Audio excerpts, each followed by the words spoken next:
नमस्ते. कसे आहात? Cooking with ज्योतीमध्ये तुमचं स्वागत आहे. आज बनवणार आहोत कारला फ्राय. या पद्धतीने बनवल्यावर अजिबात कडू होत नाही, काय नाही, न खाणारे सुद्धा अगदी आवडीने खातील.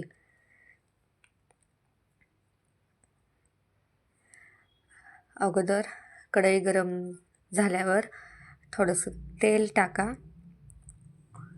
तेलामध्ये तेल गरम झाल्यानंतर थोडं लसूण आणि कोथिंबीर टाका.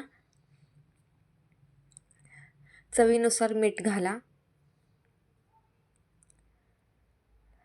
बारीक कापून घेतलेले कारले तेलामध्ये टाका आणि मिरची एक 10-12 मिरची घेतलेली आहे मी.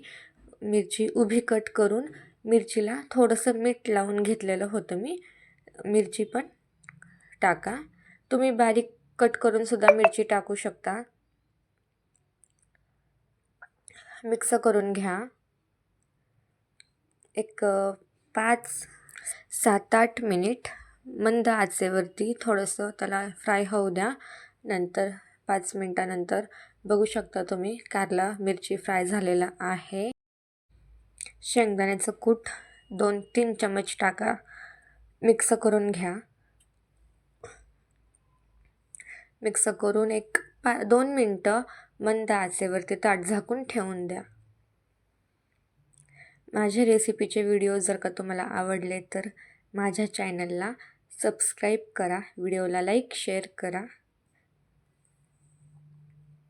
हे बघा, कारला मस्त फ्राय झालेला आहे. अजिबात कडू लागत नाही.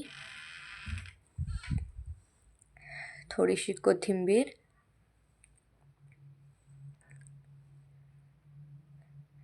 कारला फ्राय रेडी आहे.